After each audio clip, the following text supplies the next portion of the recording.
Joy be yours, and tranquility, my friend. And peace and harmony. Are you of the body? The body is one.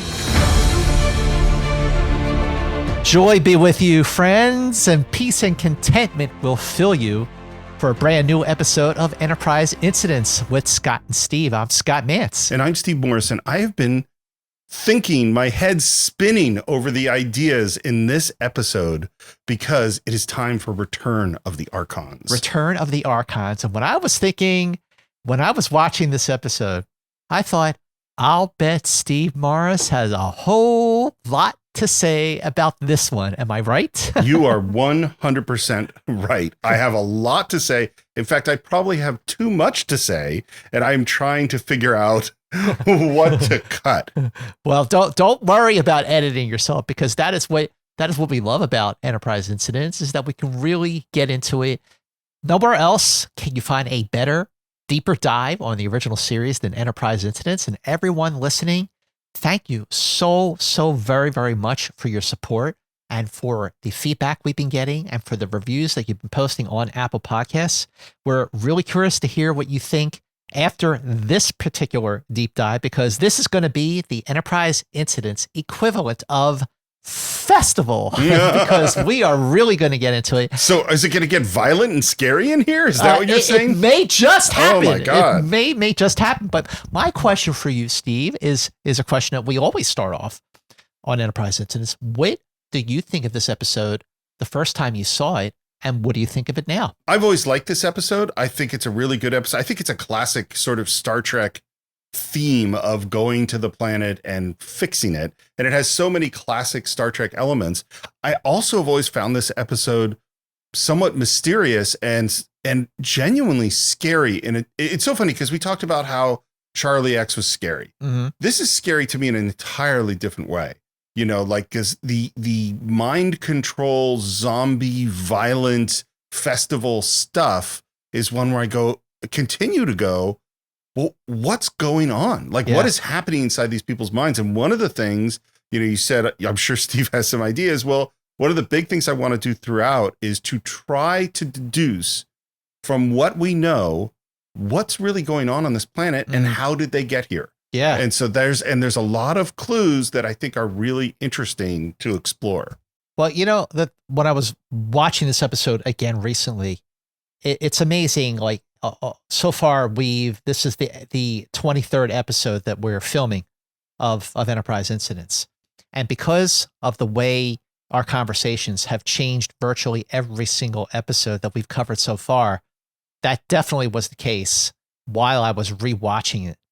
And on one hand, there were things that I loved more about this episode, and there are other things that I realized fell short, things that never paid off.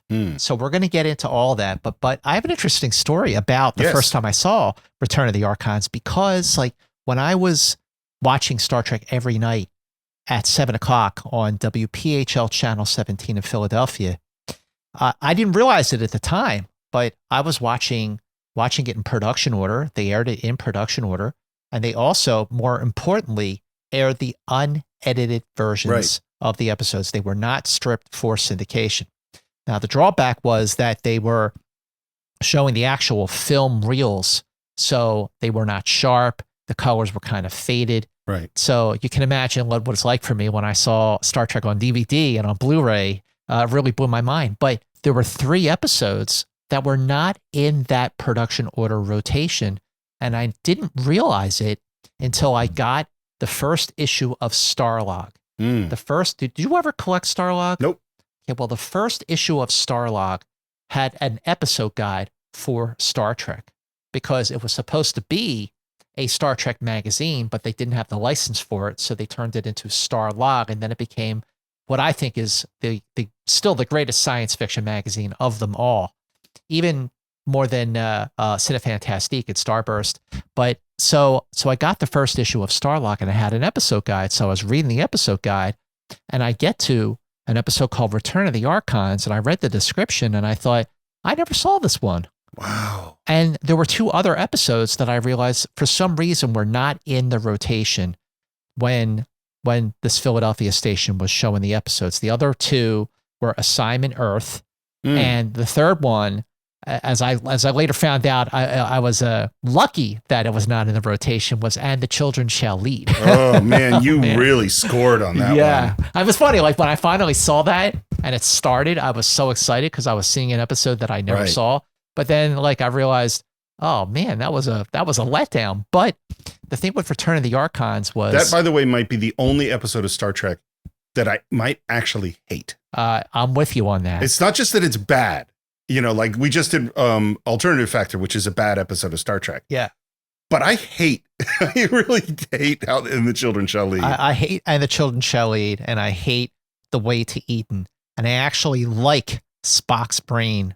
And when we get to Spock's brain, I mean, I know we got time on this one. Yeah. But when we get to that, it's going to be a really interesting conversation because it's gets such a bad reputation, but I actually really like it. But back to Return of the Archons. So when Star Trek switched from 7 p.m. to 11:30 p.m., I would watch it, Friday nights, and I had my VCR. My friend Elise lived close by, and she was a big Star Trek fan like me. She still is one of my closest and dearest friends.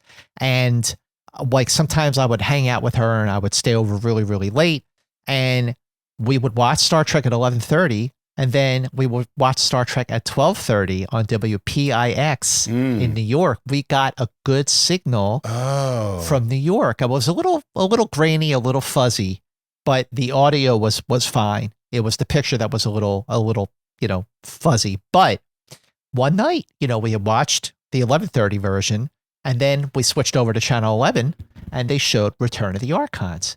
And it's 12:30 at night, and I got all excited because I was like, oh, this is one of the episodes I never saw. And it was really far out. And it's as I see the episode now, it is an episode, it's very ambitious. It's very bold.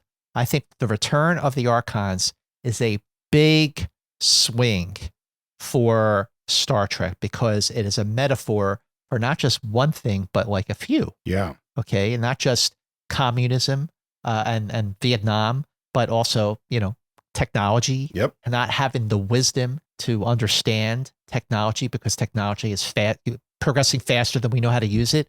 I think that's definitely true for today. But when I was rewatching it, I was really kind of blown away by how strong the episode remains. And even though there are things that are never quite paid off, things that are never really explained, it is an entertaining episode. It moves along at a brisk pace. The production values for this episode, that it was shot, at the 40 acres backlot. Right. The costume design, the fact that you have a lot of extras and a lot of speaking parts, which is why this episode, as you can probably imagine, Steve, went over budget. Yeah. Shocking. Shocking. So the episode costs $210,793. That's way over budget. Way over budget, which makes it almost $26,000 over budget.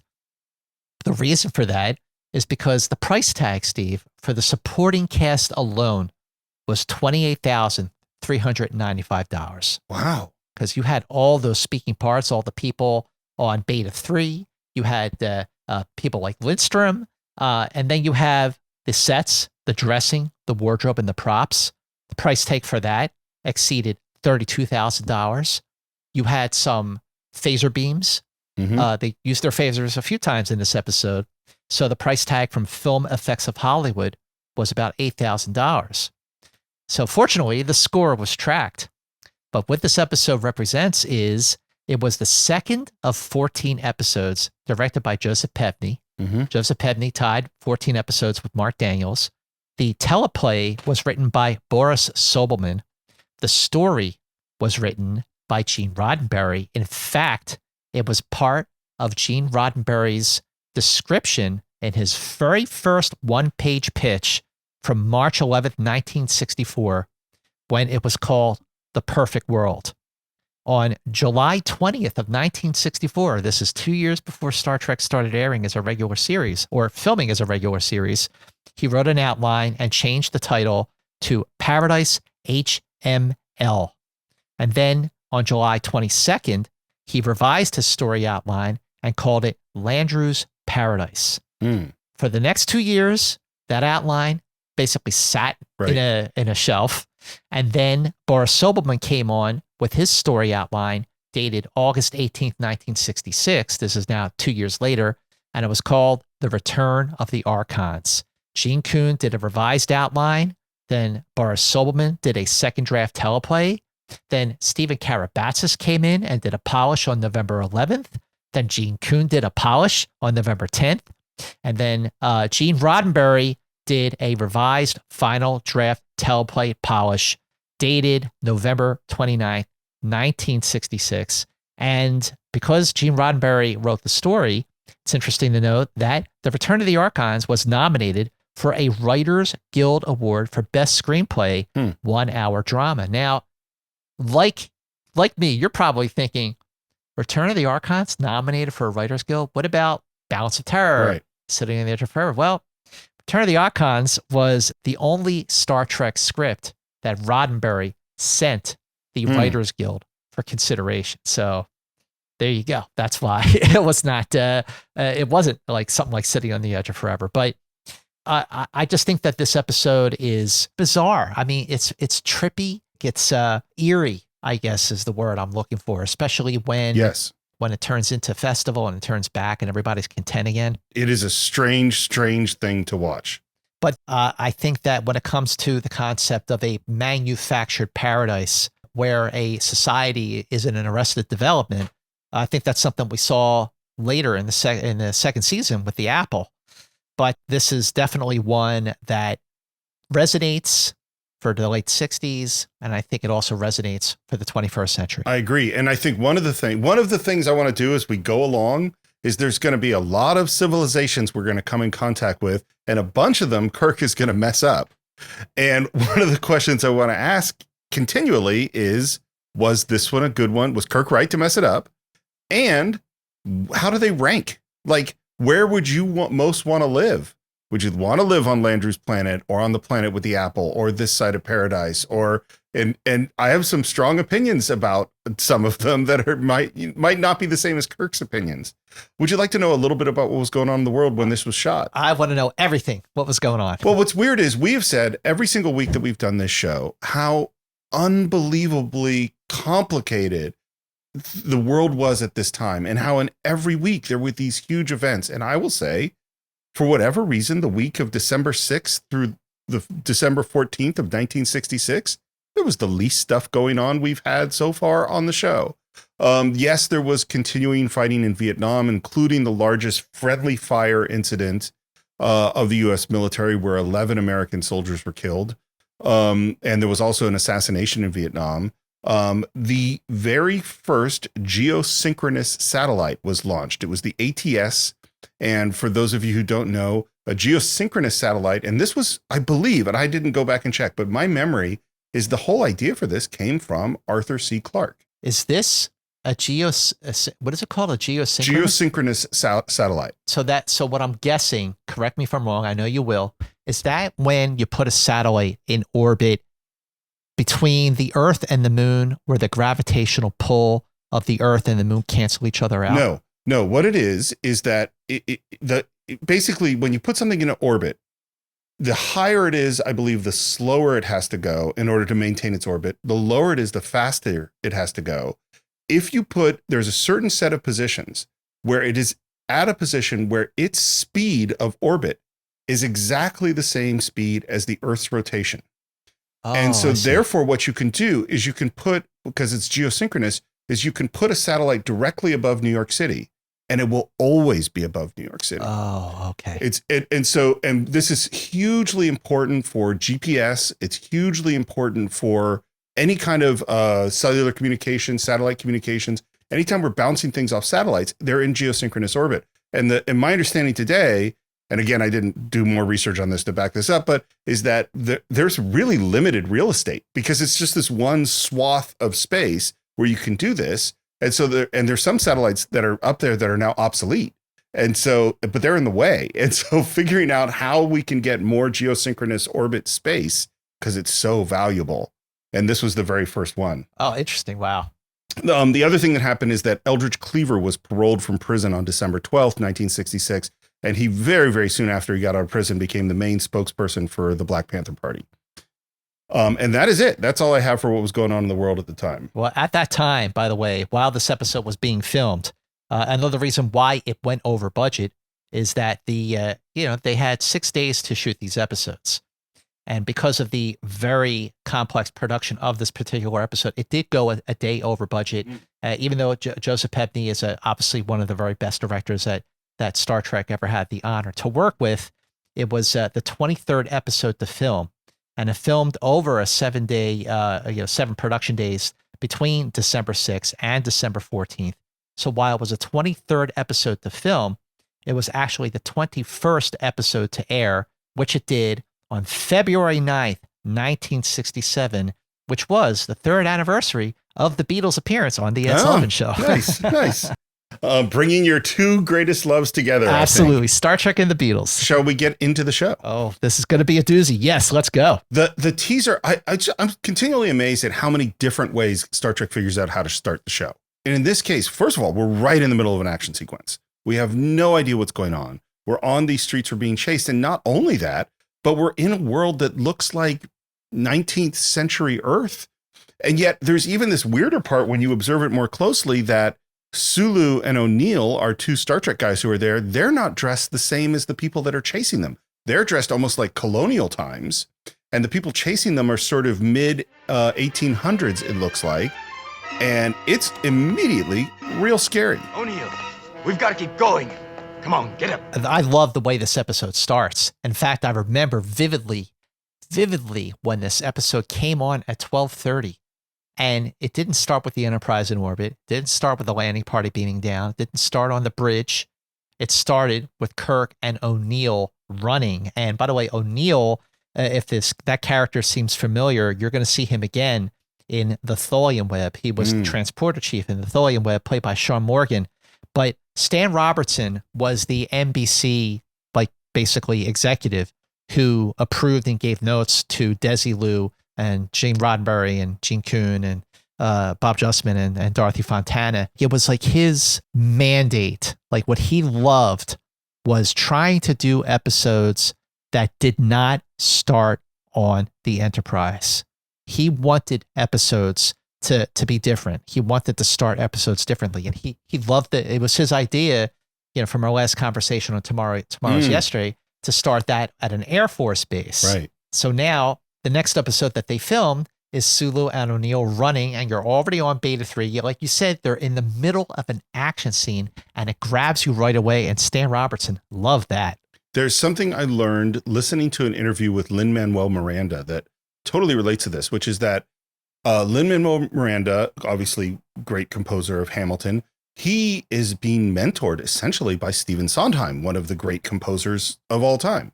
And he brings a song to Sondheim, and Sondheim says, and it has some particular melody or some particular rhythm or something that repeats. And Sondheim says, that is really, really great. Don't repeat it too often. Because what Sondheim says, and I completely agree, is even if it's a really good thing, the more times you repeat it, the less powerful it becomes. Mm-hmm. I mean, there is certain ways, particularly in music, where repetition is actually building power over time. But this is the fact that we're getting different teasers. The teasers are not the same.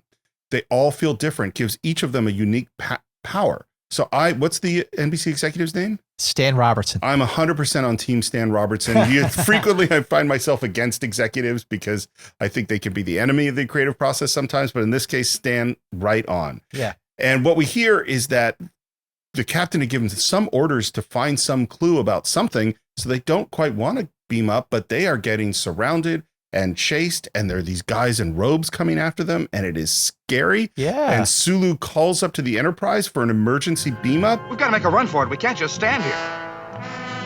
Mr. O'Neill, stand tight. They'll beam us up in a minute. Run, I tell you. We got to get out of here. You know what they're capable of. O'Neill. And he takes off, and Sulu is standing there waiting for the transporter to hit, and these guys in robes come in, and they have these big staffs. And just in the split second before he beams up, Sulu gets hit with something. I love the way they do this because he gets hit with something, he's in pain, and then his facial expression just kind of blisses out, just as the transporter hits. It's a great effect.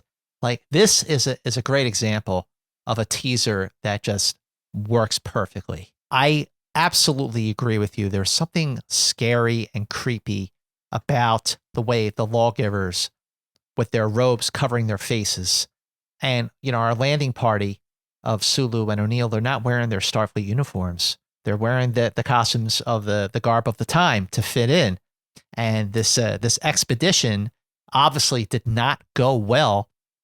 And it's such a dire moment that O'Neill, at the time, made the right decision to run off, although eventually it didn't work out for him either.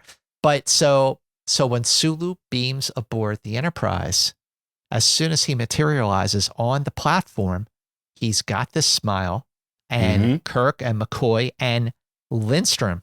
It's an interesting character. I have a question about that in a second.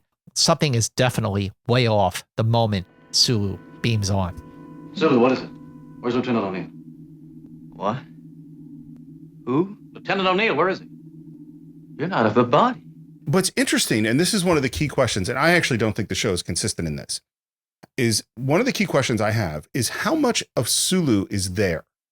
How much of his memories as an individual is there? And in this case, there must be some, because he says, They knew we were Archons. and he holds up a bundle of clothes and says, These are the clothes they wear, not these. So he has to have some memory of where he came from. He's not just totally wiped clean. Right. That's a really good point, because even when we see later in the episode, McCoy, obviously, he seems wiped clean. He seems wiped clean. Yeah.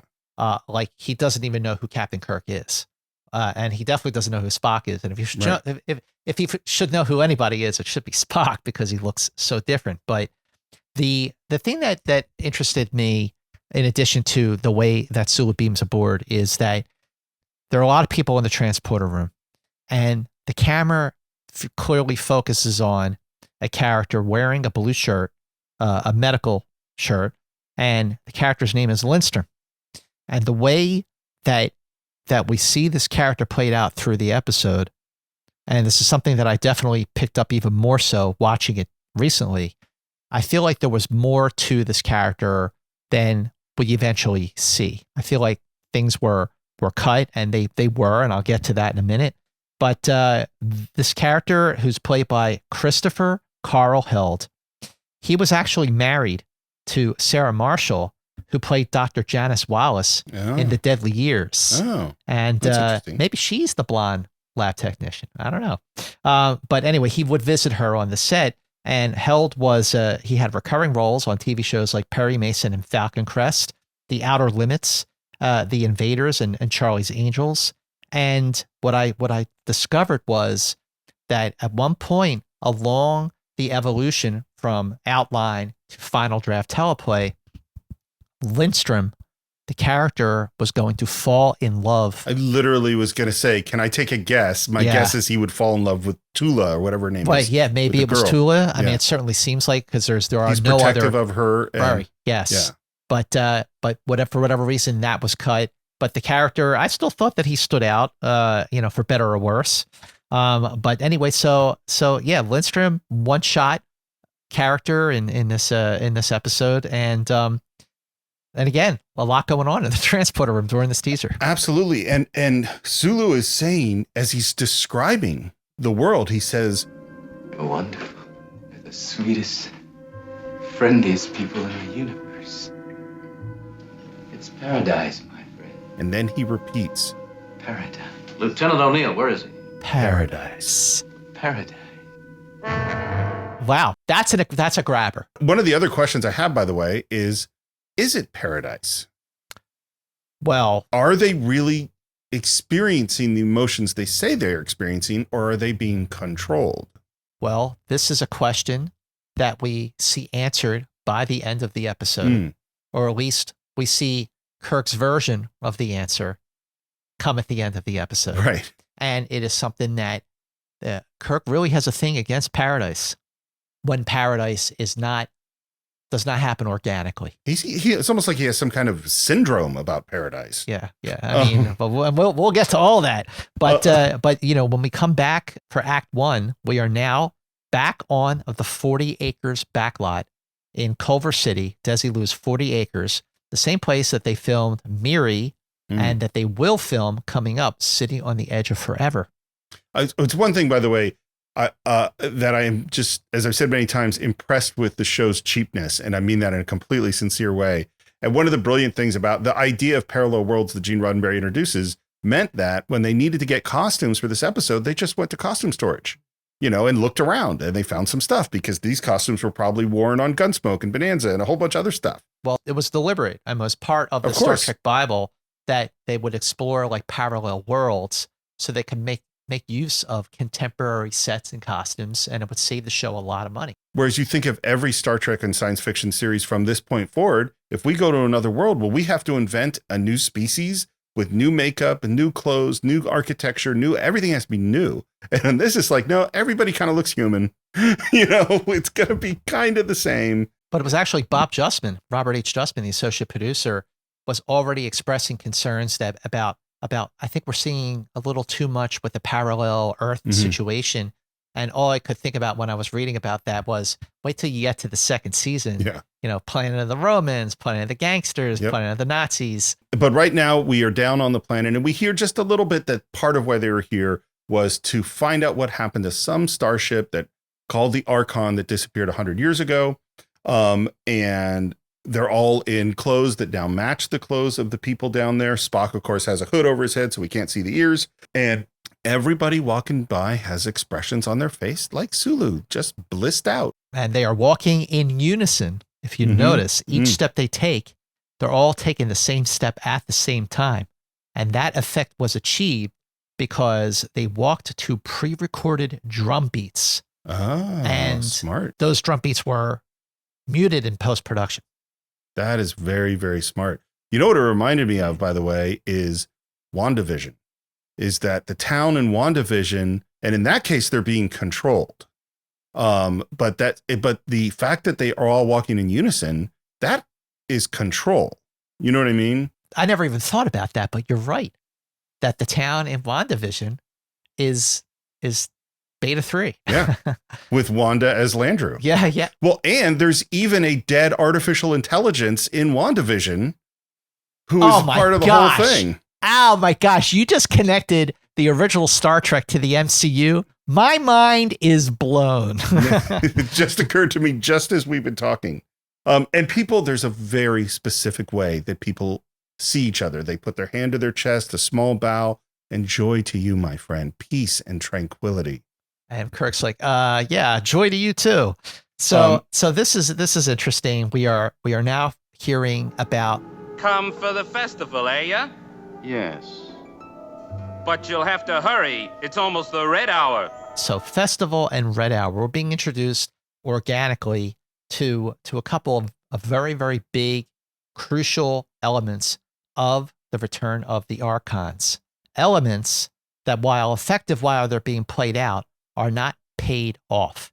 And those are the problems I have with this episode, is that when we finally see the festival and the red hour is over, what does that have to do with anything? And I want to ask you about that when we get to that part. I have a theory okay, about I figured you would, but it is worth noting that Red Hour is the name of Ben Stiller, filmmaker, actor Ben Stiller, director. His production company is called Red Hour Films. Really? And Ben Stiller is a diehard card-carrying Star Trek fan. Well, anytime he wants to come on Enterprise Incidents, oh my God, that would be amazing. Absolutely welcome to come. By the way, the Aya, it's a very specific Maine accent that they're trying to do, I think. They actually were trying to do that. And the Bylar, who is talking, is played by Ralph Maurer. He also played the Akoshin, the SS lieutenant in Patterns of Force. And Tula, remember that? Yeah. And then Tula is played by Brioni Farrell. Got a place to sleep it off yet? Go around to Rage's house. He's got rooms. The clock strikes 6.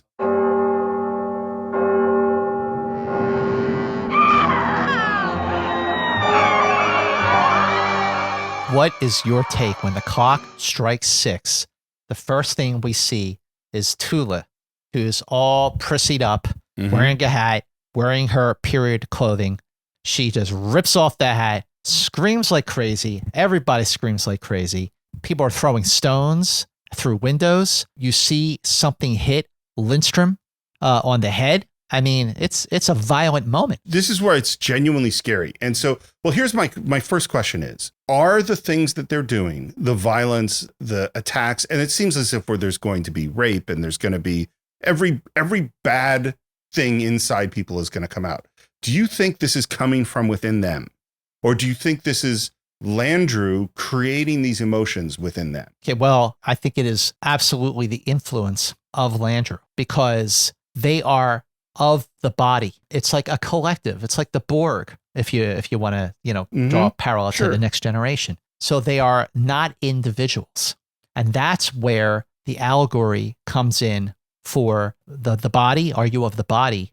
Are you of the party? And this was a subtle metaphor for communism, the Communist Party. And sometimes not so subtle. Yeah, sometimes not so subtle. Right now, maybe it's not so subtle. But no, I absolutely think that everything at this point, everyone is acting under the control of Landru. I think about it a little bit differently, which is that I think, and I'll get to sort of my reasoning in a minute, I think what Landru is doing is turning on and off different elements of the brain, is that he is quieting some elements and then releasing them. And I'll get to why I think that in a moment. But right now, our guys just want to get the hell out of here. Yeah. And they'd heard that there's this place, Rager, and they go to the door and they go through the door. And I love that it goes from chaos and noise to just very, very quiet space. Sorry to break in on you like this. We didn't expect that kind of a welcome. So this is where we meet Rager. Rager is played by Harry Towns, who has a ton of TV and film credits. He was on Father Knows Best, Death Valley Days, The Twilight Zone, Thriller, Alfred Hitchcock Presents, Wild Wild West Rawhide. And then you have Tamar, played by John Lormer, who was in The Cage. He was one of the illusion survivors in the encampment when Captain Pike goes down. Yeah. And he was also in For the World is Hollow and I Have Touched the Sky. Right. And then you have Hakem, played by Morgan Farley. And Morgan Farley is, or rather the character, Hakem, is incensed that these people, these young people who have walked in, are not taking part of the festival. So to your question, is Landru controlling this?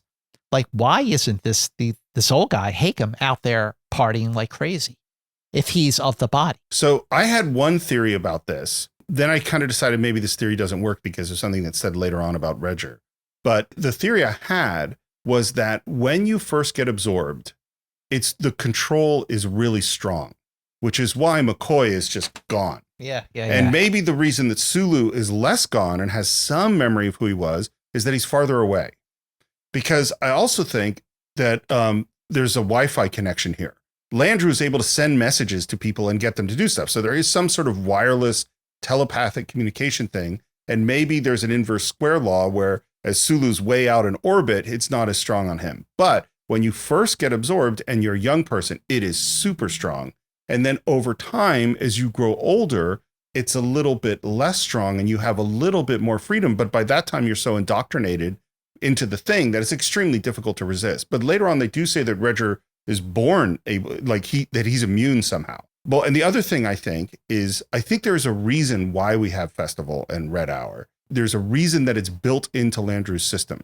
And there's a reason why older people don't necessarily have to participate in it. Okay, see now, the problem that I had with this episode was I did not see the purpose of a festival. Like it's not explained. What is the significance of festival? Why are we totally content walking in a daze in step with everyone who is of the body? And then from 6 p.m. to 6 a.m., we go crazy, and then we're back to the content part again. Like, what was the purpose of all of that? Okay, I will tell you what I think. And I don't think this is what I think really based on what you and I have been doing with this show, which is this is what I think. Is there was a time 6,000 years ago where they started doing this. And I think it was in its infancy. I think it got more complicated later on. I'll explain why I mean that in a bit. But I think that Landru was a lot like Roger Corby, is that Landru went, what if we could get rid of anger, violence, greed, hate, jealousy? What if we could take those out of people? And so what he did was he figured out a way. That's why I say I think different parts of the brain you're turning down. You're turning down the volume on this. But what Landru knew that Roger Corby didn't is what Kirk learned in The Enemy Within, is you need the dark side. You can't just get rid of it. It can't just go away. And so what Landru figured out is there has to be an outlet, is that, okay, I can turn all this down, but if I keep it turned down forever and everyone is just blissed out the whole time, that humans will cease to work. Just like we need to sleep and we need to have all these other experiences, we're basically suppressing all the negative side. The dark Kirk side is being crushed. And so that means that every few months we got to just let it rip, and everybody turns into evil Kirk for that night. Okay, first of all, the fact that you mentioned what are little girls made of and Dr. Roger Corby, I have that in my notes. Oh, really? To discuss when we get to the end of this episode. Yeah. And I definitely. Of course. Discuss that is an episode. And again, this all comes because of the way that we have looked at Star Trek as a serialized show, where the consequences of one episode affect the motives of a later episode. And absolutely, I thought of Roger Corby and I thought of what a little girl's made of for different reasons. Right. But what you're saying makes complete sense, because when you look at just how much we need our dark side. Yeah. I mean, that was a very, very big takeaway, of course, from The Enemy Within. But you also have this cautionary tale that we saw with Roger Corby, who was a human who thought that being eternal and immortal as a machine, as an android, would be better so you can live forever and your body doesn't age. So, but in transferring to the body, so to speak, in transferring to a mechanical, artificial body, you lose your soul. Right. And that is ultimately the argument that Kirk uses to talk Landru into killing itself by the end of the episode. But it is definitely something that makes a whole lot of sense when it comes to there's got to be some outlet for the body. Yeah. And that outlet is festival. So no one, I mean, I've looked everywhere to see if there was ever in the development process of Return of the Archons, to see if there was ever like an intent, if there was ever like if it was ever explained in maybe an earlier draft what the purpose of Festival and Red Hour were, and never was. And I also looked online to see if maybe people have some theories. Yeah, maybe there were theories, because of course, we all like to dive deep into science fiction. But no, I mean, I've seen more people question the purpose of Red Hour and Festival than actually have a theory behind it. So you are the first person to actually take a prior episode, like What a Little Girl's Made Of, and apply it to the notion, to the concept of Festival, that you can't just have everyone content. There's got to be a release. There's got to be an outlet. But in having that release, we are seeing for the second time in the original series, an alleged attempted, not even alleged. No, it's not alleged. An attempted rape. And what's so weird as you look at the people is that they are screaming and laughing, both the men and the women. It's like, because I really think like there was a cork in the bottle and they popped it, and now people are being able to be themselves, or being this part of themselves that's been repressed. And it is exciting and thrilling and a turn on and terrifying and violent and horrible. You are strangers? Yes, that's right. Kirk, as always, is really good at figuring out what lie he needs to tell, because he's immediately like, We're from the valley. yeah. We're from San Fernando Valley. Yeah, we're like, yeah, they were hanging out in Encino. You came for the festival? Yes. Then how come you here? And by the way, Lindstrom immediately is asking, hey, is that your daughter? Yes. Well, you better do something. She's outside. I know. It's Festival. So this is the thing, and it's the whole time watching, I'm like, why is this Lindstrom guy here? Like, what's the deal? Right. And so as soon as you said that his part had been cut down, I was certain that was going to have a relationship with Tula. Mm-hmm. And here's the interesting thing that happens as you edit, both as you edit film, but also as you're an editor writing your thing, is that you're always trying to make things shorter. And there was a certain point where it's like, look, we got to follow Kirk and Spock. We can't devote the time to Lindstrom, even though I totally see the character arc. He's protective of Tula. He's worried about Tula. And then he's the guy who gets left behind at the end with the woman that he loves. Right. He stays behind. But they didn't have time to do that. Mm-hmm. And so they cut some of that stuff out. Mm-hmm. And here's the thing that happened, and I swear to God, it happens when I'm editing our show, is that I'm always trying anything I can trim down to make things a little bit quicker. I try to. And what'll happen is I'll cut down one thing in order to get to this thing faster. And then I'll cut down another thing to get to that thing faster. And then I'll go, well, now I really don't even need that thing. And I'll throw that out too. Sure. They should have cut Lindstrom. Every line that he has would have been just as good said by McCoy. You're absolutely right. And you're over budget. Yep. So cut the budget. So it's like, because McCoy could easily say, don't you care about your daughter? And, she's out there with those people. That's perfectly within McCoy's character and would make sense to creating that conflict. And instead of having this guy that keeps popping up, who is this guy? But the girl, out there. She is intestable, as you should be. The lawgivers should know. And Hakem heads out. He is very distressed. He's like, you are not of the body. And he leaves. And we head off to this room. And what's interesting is Kirk is trying to ask about this Landru guy. And of course, if you're on this planet, you don't need to ask about Landru. And Redger is looking at it going, Landru, you ask. And he moves forward. The lighting is always beautiful, moves forward through the shadows and says, You scorn festival? Are you? And he doesn't say it. But what was he about to say? Archons. Absolutely. And the lighting, again, the cinematography for this episode, especially in the enclosed, in the sets on stage 10. Jerry Finnerman, like, who on TV in the 60s was a better cinematographer than Jerry Finnerman? His work on the original series is absolutely a work of art. It is one of the many reasons that Star Trek holds up, that it looks so beautiful 55 years later. And the way, in addition to the costume design and all the other production design elements of Return of the Archons, absolutely Jerry Finnerman's work as a DP, amazing. 100%. The landing party is given a room, and Kirk looks outside and he's just looking at the mayhem of the festival. And you hear someone scream, "Festival! Festival!" I didn't realize, but that person who said that is, the actor's name is Bobby Clark. He was the guy in the Gorn costume. Right. Or one of the guys in the Gorn costume. So Bobby Clark had a speaking line in Star Trek, and it was "Festival! Festival!" Wow. And the craziness continues outside, and then it is the next morning, and Kirk wakes everybody up. We see the big clock out the window, and it hits 6 o'clock.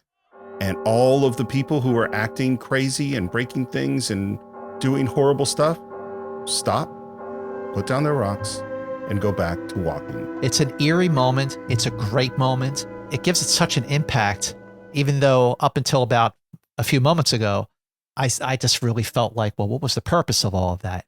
But I agree with your theory completely. And I love, like, when Kirk says to Spock, You and I have some serious thinking to do. Which again goes to this point of these are two equal great minds. Absolutely. And then just as the festival's ended, we hear screaming, and it is Tula. Oh, no, it's all over now. And Tula is traumatized. Yes. Because of her experience at festival. Yes. So was she of the body? Yes. Wait a minute. Think about it. Was she of the body? Because why was she having her breakdown in the privacy with her father? And instead of like outside, like why did she wait till she got inside when she was away from all those people to break down and to let her hair down, so to speak, and be so traumatized? Like, why did she just do that outside? Why did she hide it? Well, here's my thinking. And again, it goes to the question of, are they there? Like, are they automatons, or are they actually inside there experiencing the things? And I think they're inside there. I think they are there to some degree. And I think there's two possibilities for why it happens that way. One is that Landru is at its highest level of control when people are in groups.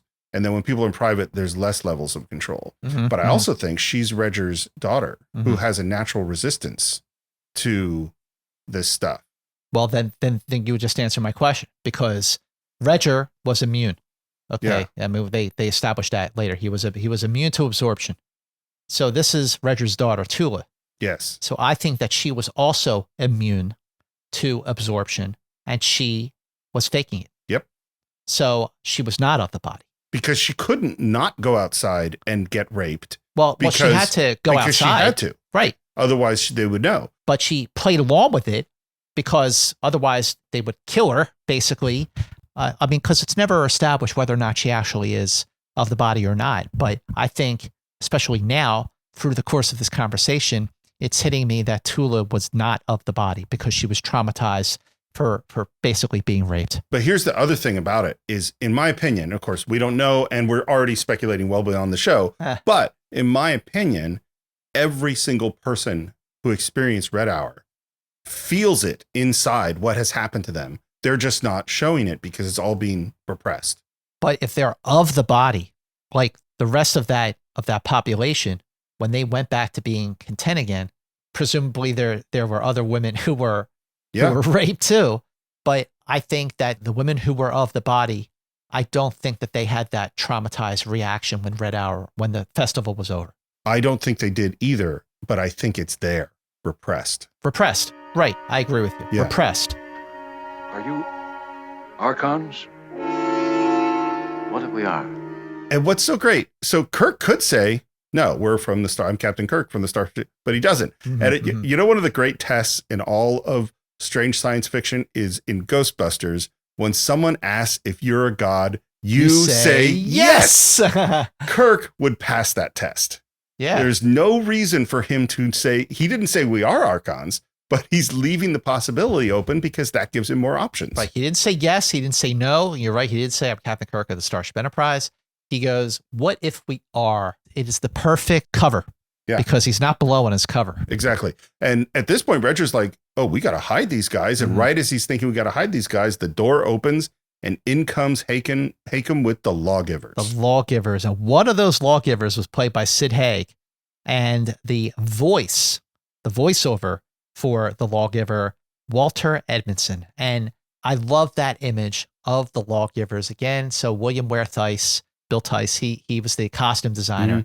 What a great effect of seeing hooded figures. And you can barely make out their faces, and you can only really see their mouths moving. And that again is also not just costume design, that is cinematography. Absolutely.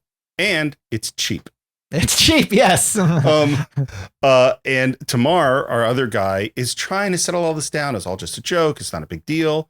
And they kill Tamar. Now, there's nothing in that tube. Right. So even though Tamar was older and he was not taking part in the festival, so he was absorbed. Yes. Or was he absorbed? I think he was absorbed. This is why I kind of go like maybe the power lessens over time. Because Tamar is clearly not behaving in the blissed out way. But if he is absorbed and he knows that Redger is not, oh, well, actually, no, it's established later that they were part of a triad. Yes. Okay, so that's why Tamar does not out Redger. Right, he's on the Got it. team. Okay, he's on the team, right. There, you see, not of the body. The good is all. Landru is gentle. You will come. And there's a music sting, and the camera pushes in on Kirk, and that is the end of Act 1. Act 2, we're right back where we were, and Kirk's response? We're not going anywhere. It is the law. You must come.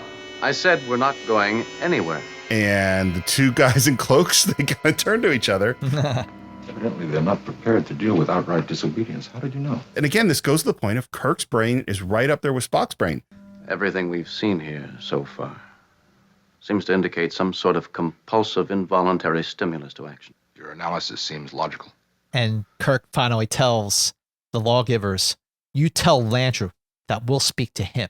So Kirk is out of his element, but he is in control. And he takes the staff because they're not prepared for people to resist. And it makes me go, who are the lawgivers? Who are the guys in these cloaks?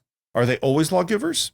Are they somehow different? Or is it that they could put that cloak on anybody and Landru can control them into acting like lawgivers? You know, when I was watching the scene in the beginning of the episode with Sulu and O'Neill running, and I'm watching the scene now with the lawgivers, and I think to myself, what movie does this remind me of? Logan's Run. I totally agree. Logan's Run. So including Festival. So exactly. Like you've got a festival, you've got the people who are not of the body are runners. Yep. Lawgivers are sandmen Sandmen. Sandmen, yeah. So here's the interesting thing. So so just like The Return of the Archons aired in 1967, Logan's Run was published in 1967, and it was written by both William F. Nolan and George Clayton Johnson. Oh. George Clayton Johnson wrote The Man Trap, the first Star Trek episode to air. Wow. Interesting. That is very interesting. We have time. Come with me. Where to? To a place I know. You'll be safe there. But we must hurry. Landru will come. And we run into the guy that raped his daughter. Mm-hmm. And Lindstrom is immediately, that's him. No, it wasn't Pilar. It was Landru. He says it wasn't him. It was Landru. Yeah. So wait a minute. Okay. A throwaway line. No, It wasn't Pilar. It was Landru. So Landru raped not just everyone. Wow. Think about that for a minute. So let's go back to what you were saying about the need for festival. Mm-hmm. So maybe it's more than just giving this population an outlet. Maybe it's giving Landru an outlet? It's giving Landru an outlet that it thinks is keeping him or it human. Well, that certainly relates to Landru's line later on of I reserve creativity to myself. Steve, that line that Redger says, it wasn't Pilar, it was Landru. If Landru is creating this festival and attempting to connect with the emotion as a way to stay quote unquote human, I think that just opens this episode up to something that I've never heard discussed, or because that line was so crucial, but it's just tossed away. Right. Well, and I also think there's another explanation too, which is that the devil made me do it. The idea of there was the bad things I do are from an outside source. And in this case, there is really an outside source messing with everybody's brain, and so Landru flipped that switch. Whether or not Landru is inside people's brains experiencing their violent emotions, or Landru flips the switch to allow those violent emotions to come out. Either way, Landru is responsible for what happened. Not only is Landru responsible for what happened, Steve, but Landru sees festival as a necessity to feel those emotional outbursts as a way to stay connected to what it thinks is humanity. Right. Wrong humanity, but humanity. It's too late. Look. And all the people that were blissfully walking on their way stop. And slowly they reach down to grab rocks and sticks, and we hear, Landru, he's summoning the body. This part scares me. Really scares me. Even today. So I had to look up, when did Night of the Living Dead came out? Mm-hmm. And it is 1968. That's right. They're like zombies. It's the slow moving forward of the unstoppable, unfeeling force. That is very much what a zombie movie is. Another movie that this episode makes me think of is Invasion of the Body Snatchers. Totally, 100%. Yeah. So just like the original Invasion of the Body Snatchers from the 50s was an allegory for the Cold War, so is The Return of the Archons, among other things, an allegory for not just Vietnam, but also the Cold War and communism. Yep. And the effect of the remake of Invasion of the Body Snatchers, which is one of the best movie remakes of them all, the one with Donald Sutherland, directed by Philip Kaufman, that is a movie that makes me think now of Return of the Archons. Sure. So there's a lot of that collective, because the Invasion of the Body Snatchers, the pod people, they're one. It's one. Like there's so much of that Cold War element, that Cold War paranoia that was playing itself out in the 50s with the original Body Snatchers, in the 60s with Return of the Archons, in the 70s with Logan's Run and definitely the Right. remake, my mind's blown just to, wrap my head around That's all right. this. There's a lot going on in this episode. And right now what's going on is we put phasers on stun and we knock out a whole bunch of people, and a whole bunch more people are coming, including O'Neill, the guy we lost in the teaser. And of course they want to bring him with them. Roger's going. But I tell you, he's one of them. When he wakes, Landru will find us through him. And of course they decide to bring him with him. And they go through a big, huge stone door into like a dungeon-like set. And then Roger pulls out this weird glowing white tablet, which they call a light tablet. Comes from a time before Landru. Before Landru? So what caused the planet of Beta 3 to go from this advanced society, advanced enough to create this light tablet, to being a throwback to the 18th century, the 19th century? Well, this is one of the things I definitely want to speculate on. So a very interesting thing that is really a throwaway is the fact that they thought they were going to be dressed in colonial clothes, but it ends up they were about a century off. And what it means is that it isn't just that Landru sent them back to one time and they've been there static. They have been advancing slowly through time, but at a very, very slow rate. And so what we hear later on is there was war and all sorts of horribleness, huge disasters. And huge disasters, has been well established by history, are seams where strong men can come in, where new ideologies can come in, because we're desperate. We're scared. Without World War I, the Communist Party probably doesn't take over Russia. Without the bombing of Cambodia, we probably don't get Pol Pot. It's because society is shattered in some way that allows a charismatic figure to come in. Absolutely. And so what I think happened is that this charismatic figure arrived and had this idea of a way, because I think things were really, really bad. And I think Landru came up with a way, and it was maybe this way of influencing the brain to some degree through technology that could turn down some of the negative aspects of it. But I don't think the world we're seeing today is the world that the human Landru created. Oh, absolutely not. I think it has changed. And we'll get into later why I think it changed and how it changed. And honestly, the fact that you're looking at Landru, who thousands of years ago was some kind of not just a charismatic figure, but he was seen as a messiah. Yeah. He was seen as a messiah, and a very flawed messiah that thought that by putting its essence into a computer that it would stay the same person, and it didn't. He'll be coming around soon, Captain. He must not. He's been absorbed. Absorbed? The body absorbs its enemies. It only kills when it has to. And finally, we make the decision to keep him unconscious.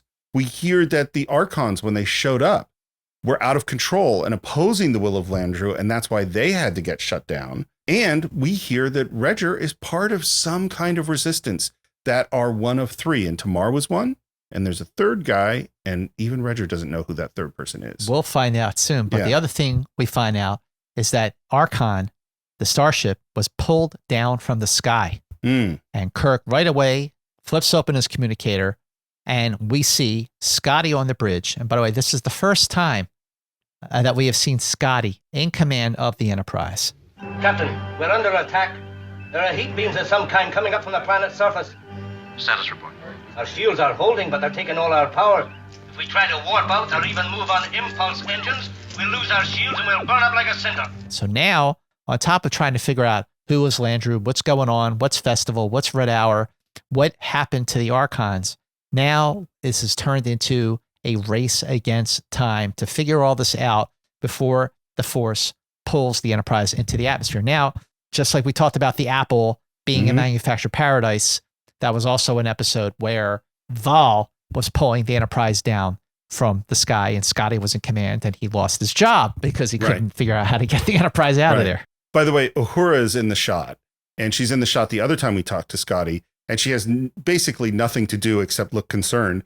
And I really wonder why she's there. And my guess is, contractually, when you have someone who is a recurring character, is they have in their contract, I have to appear in this many episodes, or you have to pay me. And so it probably, they just had to have her there, because there's no reason for her to be. I mean, I love Uhura. She's great. but she's not contributing anything other than looking concerned in the scene. Well, I you know what, Steve? I'm glad you brought that up because I think this is one area where Return of the Archons has not aged well. So you have Uhura in the episode, but she doesn't have any speaking lines. The one female that does have a speaking line is raped, Tula. Yeah. Otherwise, everyone in this episode is male, and it's a flaw that's noticeable now because of the need for diversity and gender equality and what we're doing on front of the camera and behind the camera. And it's also a problem that I think also obviously infects The Devil in the Dark. There are no women in that episode at all. Great episode, but there's no women in it. So watching Return of the Archons now, I was thinking, wow, yeah, this is definitely a very male-heavy episode. Redger has a reaction because there, projected on a wall, is Landru. I am Landru. And I love the design of him. I love his costume. I love his hair. He does look like a Messiah figure. And Redger's reaction, like this, like overpowering, the way that Redger is basically kneeling in front of Landru, played by Charles McCulley. Now, looks familiar, right? Well, that's because it's the same actor who played Jairus in season 2's The Wolf and the Fold. Charles McCulley was also in movies like Airport 77, The Big Red One, and Splash. On TV, you could have seen him in Destry, Ironside, Wild Wild West, Mission Impossible. And they're trying to reason with Landru. They have no idea yet that he's not going to listen. Well, and I don't even think this Landru can hear them. I demand that you release... You have come to a world without hate, without fear, without conflict. None of the ancient evils. And Kirk is trying to talk through this to try to make a deal. Right. Until Spock finally says, like, this guy didn't even hear you. Yeah, because Spock is basically like, give it up, save your breath, Captain. Landru, listen to me. You will be absorbed. Your individuality will merge into the unity of good. And at this point, we start to hear a pitch sound getting bigger and bigger, and it knocks our landing party out. So here's the next thing I wanted to talk about is that, okay, so Landru, we establishing our history, there was this charismatic figure, genius Landru, who in the midst of this disaster came up with this idea. And he created this computer system and he created this technology. That's what we're assuming. So this is really right at the beginning when they're beginning to speculate about AI, about the ideas of artificial intelligence, is mid-60s. And they're going, well, how could we create a computer that could do this kind of thing? And of course, it was way beyond where they were at that time. It isn't way beyond where we are at this time. Part of what we took a long time to figure out about artificial intelligence is that computers don't think the way humans think. What you have to do is use what computers are good at. And so what computers are good at is crunching a lot of data in a way that we can't. So this is what I was thinking about. I was like, how does a computer beat a human at chess? Do you know any about how this works? No. Okay, so here's what a human does. A human who knows chess really well is they look at the board and they think through a bunch of possibilities and think through a bunch of possible responses to those moves. But they're only thinking within a certain set of boundaries because we can't think of every possible move and every possible response. It's too much. But a computer can. So what we do is we think of a certain thing, come up with a strategy based on what our knowledge of chess is and our knowledge of the other person. What a computer does is it crunches every single possible move from every single possible position and every single possible response and goes through as many of them as they can. And chess is a time game, so you only have so much time to make your move. And so within that time, an early computer, let's say, could crunch 5,000 moves. And that's as far as it could get. When the computer doubles because of Moore's law and it doubles in power, well, now it can do 10,000, and now it can do 20,000, now it can do 40,000. And so the computer is able to calculate through more and more moves until it's now calculating millions of possibilities and coming up with that is the right move at this point.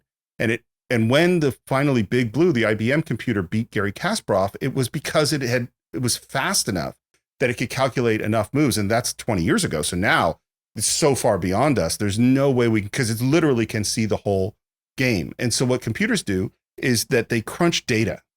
And the way AI works today is you can ask a computer a question and give it a goal and say, just look at all the data and design every possible shape for the hood of this car and figure out what's most aerodynamic or what has the properties that we want in terms of manufacturing or cost or whatever.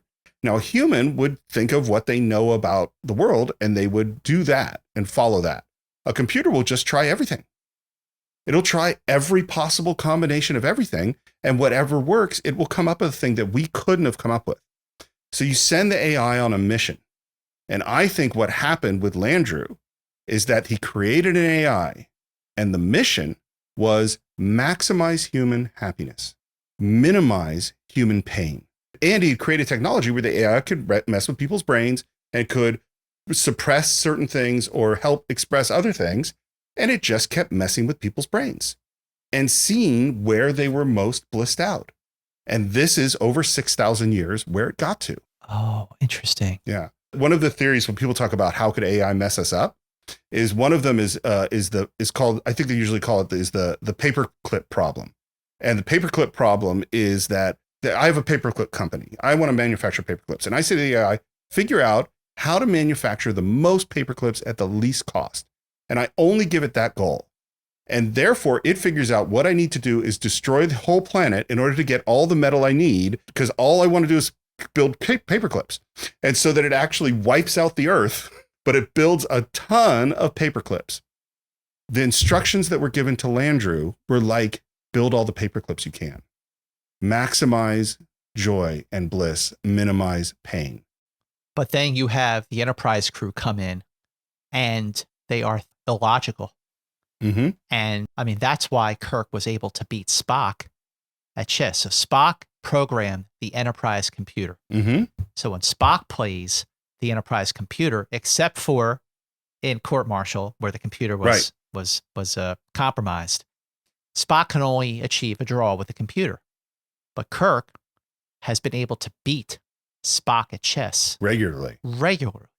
So now what I'm taking from this is that Return of the Archons is a big game of chess. And that Landru is playing the people of Beta 3 like chess. And then you have these illogical invaders come in, and like whenever the lawgivers are in a situation that defies like any kind of protocol, they have to commiserate with each other because they're not used to it. And Landru ultimately loses the game because he's outsmarted. It's checkmate by an illogical human. Well, I think that's a perfect analogy. And it goes to the Corbomite maneuver too, because it's not chess.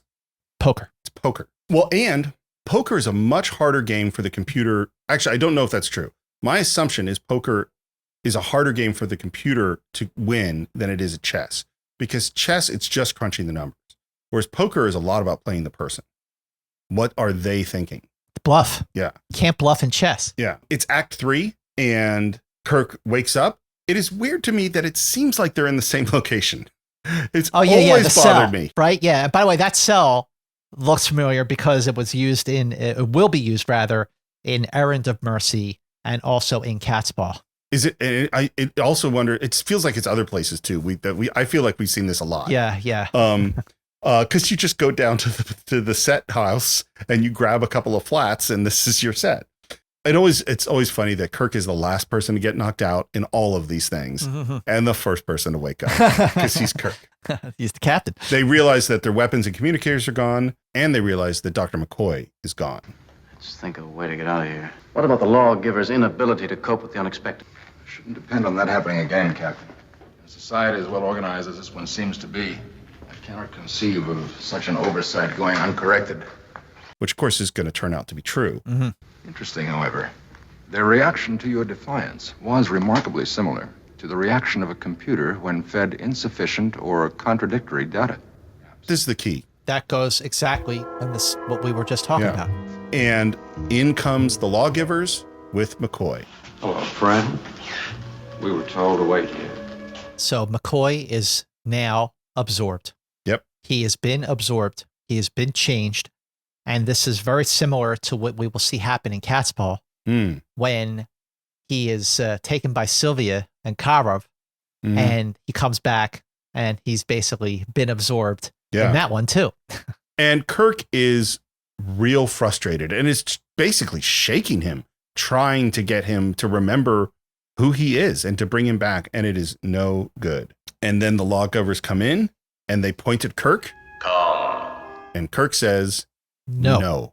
And they say, Then you will die. so they figured it out. Dr. McCoy, what will happen to him? He goes to joy, peace, tranquility. He goes to meet Landru. I really, really wonder what McCoy's feeling. And I wish there was a moment at the end of the show where Sulu or McCoy said, man, when it was happening, I felt amazing. Yeah. When we see Sulu return to his post, he's just like, believing you, I'm back, but we don't see him changed by his experience. Right. Or because they also could say it was terrible. I couldn't control I said these things, but it was awful. Or they could have absolutely no memory of all of being absorbed. What does that mean? If they have no memory of all of being absorbed, then I think that it's total mind control. It's mind control, and it just plays into the rationale for Landru must die. There's a hard cut to Kirk. He's on this angular thing with triangular arm restraints, and this guy comes in and introduces himself. I am Maplan. It is your hour. Happy communing. With thanks. And goes to this booth, and the music is intense, and then we cut away. Okay, so that was Marplum, played by Torrin Thatcher. He, very, very, very busy actor for decades. On film, he was in movies like The Crimson Pirate, Witness for the Prosecution, and the Marlon Brando version of Mutiny on the Bounty. On TV. Of course, all the usual shows that we've talked about, all these actors being on, like Wagon Train, Bonanza, The Untouchables, Mission Impossible, and Night Gallery. And he maybe has just had Kirk absorbed. Yep. And we're back with Spock, who has tried to do a mind meld on McCoy and got nothing, which is maybe evidence that he's not there at all. Right. Like an episode like the Paradise Syndrome, where Kirk has lost his memory. Spock is able to connect to the memories deep and bring him back. But there is nothing for Spock to connect to with McCoy. So this is more than just mind control. This is probably why when Sulu came back at the end of the episode, he seemed completely unchanged by his experience because he didn't remember any of it. I think maybe that's evidence that they're really not there that much. Well, this is simply ridiculous. A bunch of Stone Age characters running around in robes. And apparently commanding powers far beyond our comprehension. Not simple, not ridiculous. Very, very dangerous. Spock is both concerned by the demonstration of that power and also impressed by it. Yeah, absolutely. And now the lawgivers come in and point at Spock and say, you come. I love watching Nimoy throughout this whole sequence is fun. He so has Spock down now, and there's so much observation and reaction and curiosity and sarcasm and there's so much going on in his face through this whole sequence. I'm glad you brought that up, Steve, because we've talked like when we were doing like the first, I guess, 10 episodes or so of Enterprise Incidents, how it took a little while for Leonard Nimoy to nail Spock. Like he was kind of a wise ass in some episodes. He would raise his voice, which, as we would see, is out of character for him. Overly formal and distant at other times. But you're right. In this episode, especially in the way this scene plays out, it is absolutely clear that Leonard Nimoy now has Spock down. He's like, I got this. And we go to the absorption chamber, and there is Kirk with a big smile. Joy to you, friend. Peace and contentment will fill you. This is so upsetting. I remember of going, oh no, they got Kirk. Oh no. And they put Spock into this device, and he is about to be absorbed, and the camera pushes in on him. And I love, by the way, that Spock, it's curiosity. That's what's playing on his face, not fear. He's looking around going, well, this is, I bet he would say, fascinating. Absolutely. I'm surprised he did not say that. Internally, he's saying that. And that's the end of Act 3. And we come back to Act 4 again, right to the same spot. It's a great shot with the two staves pointing at Spock in the foreground, creating a 1-point perspective with all of the triangles that are going in towards Spock. And the camera pulls back. The lawgivers leave. Spock continues to look around, curious. Marplum is in this booth, which is a cool. I like all the designs in this, by the way. Yeah, absolutely. And he says, "Have no fear, friend. The effect is harmless. My name is Marplon. I was too late to save your first two friends. They have been absorbed. Beware of them." And then the booth kind of spins open and he steps out. And Spock asks about Kirk. He is unharmed, unchanged. I am the third man in Rhaegar's triad. So, okay, Kirk's cool. He's going to be okay. And now we're sort of in with the underground, essentially. And then he says, look, just act like your captain. And I love, again, Watch Nimoy, is that he does a decent job of acting blissed out. But then the moment he's past the lawgivers, you could see on his face this sort of, this is kind of fun. Yeah. But again, he plays it perfectly. Joy be with you, peace and contentment. And now we're back in the dungeon and we have to act like we're in the body because McCoy is watching everything that we're doing. And McCoy is very, very much of the body. They got to be careful. He said, be careful. You speak in strange whispers. This is not the way of Landru. And Kirk, snaps back into it. Joy be yours, and tranquility, my friend. Gets away with it. Peace and harmony. Are you of the body? The body is one. Guides, and I love that he says, my friends, and he guides them over to another part. Away from McCoy, yeah. Let's get out of here. Let's get away from this guy. And he asks Spock, what is your theory? And Spock says, this is a soulless society, Captain. It has no spirit, no spark. All is indeed peace and tranquility. The peace of the factory, the tranquility of the machine. This is communism. I mean, this is the strongest communist metaphor we've had so far. It is absolutely a metaphor for the Red Scare. And again, just revelations that have revealed themselves in this conversation about other movies, specifically Body Snatchers. Yeah. That also examine the Red Scare in a similar way of like a collective of one, of a resistance, of an underground. I think it's actually brilliant. And I always felt like Star Trek was at its best among other things, among other ways. Star Trek was at its best when it was a subtle allegory for the times. Yeah. And this is turning out to be a great example. And at the top of this conversation, Steve, I said that there were things that didn't quite work for me because they were not played out. As it turns out, they were played out. They just were not played out in a way that they were spelled out. Right. And that is what makes great science fiction great science fiction. The other thing, like you mentioned, the Red Scare, which is us in our country being afraid of being taken over by this thing. Mm-hmm. I think there's another thing to think about too, which is that we can look at this world and Landru and go, man, this is ridiculous. I mean, this is, this is crazy. People don't act like this.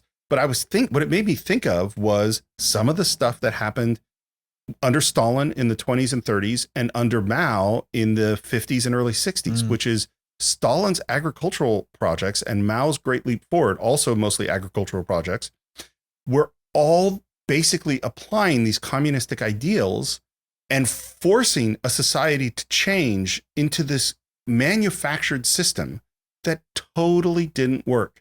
And what happened in both cases is upwards of 20, 30 million people died of starvation because they were following an ideology rather than listening to the farmers who'd been farming for, centuries. And so it's like we actually are just dumb enough to be, not that we become like of the body, but the charismatic leader comes in with the new ideology in a time where we're really scarred and in pain, like Mao is right after World War II, after the Japanese atrocities throughout China, and there had been, the nationalist revolution. And now this charismatic leader comes along and says, I have the answer. And everyone goes, yeah, that is the answer. And just, by the way, it's interesting that just as Spock is basically laying it out of a Red Scare of communism, just at that moment, Kirk says, Mr. Spock, the plug must be pulled. Sir. Landru must die. That is not subtle. And the next line is the Prime Directive. A prime directive of non-interference. This is the first appearance of it, isn't it? The first mention of the Prime Directive, which was a Gene Kuhn creation, non-interference with evolving society.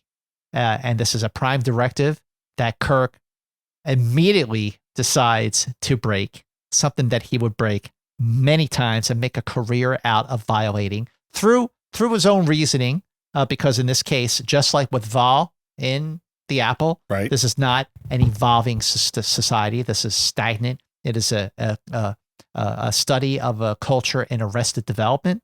And so clearly this does not fall in with the Prime Directive should really be applying to. So a couple things about this. One, I think it's funny that in the original series, most of the time, almost all the times the Prime Directive is mentioned is times where we're going to break it. The one time it was not broken, though, and it's an episode that I can't wait to talk about when we get to it, is Bread and Circuses. Because that's an episode where you kind of think they are going to do something with the Prime Directive there, but that's an episode where they just got to get out of there. They just leave. Yeah, they just leave. Like, they don't change a thing. So most of the time, you're right, Kirk broke it, but not that time. So, and here's the question, and it applies particularly to Archons and the Apple, is that in both cases, the Enterprise is going to be destroyed. And so that's a very, very strong motivation to do what they're doing. A whole bunch of people's lives are at stake. If we remove the destruction of the Enterprise, is Kirk right to destroy these societies? And I don't know that our answers are necessarily always going to be the same. But it's something I definitely want to think about. And certainly when we get to the end of this episode, we should talk about it. You said you wanted us to help you. Prophecy says... Never mind what the prophecy says. If you want to be liberated from Landru, we'll need your help. And already you see these guys are buffeting, particularly Redger. Yeah, Redger's backpedaling. Yeah. Yeah, the scope of what Kirk is proposing is overwhelming and out of Redger's reach. And if he wasn't scared before, when Bones comes up yelling, "You are not of the body." Yeah. Mm-hmm. It is pretty scary. And at Kirk's, and he even starts choking Kirk. Yeah, he was choking, like he wasn't just upset. Yeah. And outing Kirk, he was choking. Yeah.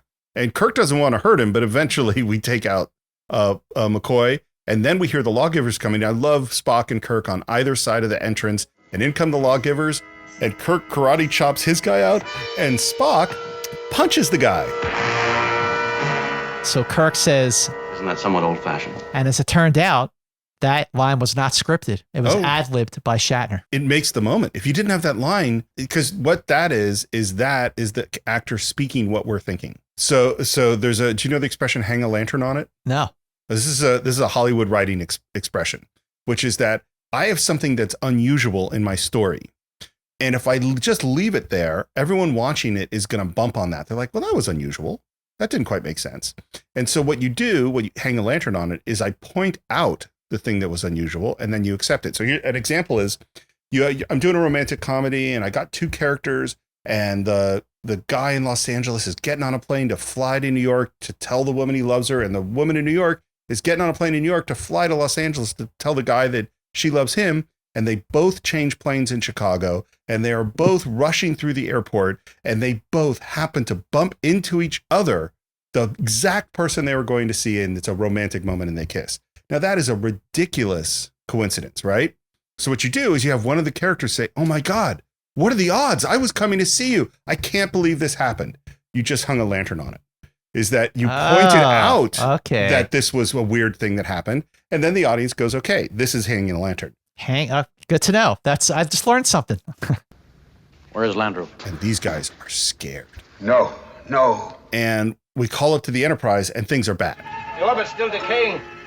Give it 6 hours, more or less. And then Kirk asks an interesting question. How's Mr. Sulu? He's peaceful enough, but he worries me. Put a guard on. On Sulu? And Kirk is smart, because if Kirk's plan works, then he knows that Sulu will snap out of it. Well, and McCoy just tried to choke him. Oh, I see. I never thought about it like that. I always assumed that Kirk said, put a guard on him just to sort of observe any change in his behavior from the actions we're going to take down here. I never thought of it. No, Sulu's a threat. Sulu was a threat. Sulu was a threat. Sulu is a member of the Red Party. Yes. And he's on the Enterprise. And we can't trust him anymore. Yep. That's totally exactly right. You are right. That is absolutely why they said put a guard on him. And Redger is right on the edge of panic. We have destroyed ourselves. Please, no more. What Kirk says right here, all the talk about communism and the Red Scare. You said you wanted freedom. It's time you learned that freedom is never a gift. It has to be earned. And Redger, nope. He freaks out. He calls to the lawgivers, and now Spock gives a neck pinch to take him out. And we turn to Malpron and say, all right, take us to Landru. Now we are in the Hall of Audiences. Super dramatic music. And Kirk calls out, Landru! Landru! We are the Archons. We come to speak. We are the Archons. We want to talk to you. And Landru appears. Despite my efforts to save you, you have invaded the body and you are causing great harm. We have no intention of causing harm. Again, Landru is not listening. He's a projection. The infection is strong. For the good of the body, you must die. And there's even a hint of maybe regret. A little bit of the original Landru that's in there. And he says, it is a great sorrow. We do not intend to die. And it's not just that they're going to die. Everybody who interacted with them is going to be, in Landru's words, excised. The memory of the body will be cleansed. And Spock says, again, this is a projection. And Kirk goes, well, let's have a look at the projector. And turns on his phaser. Again? Yeah.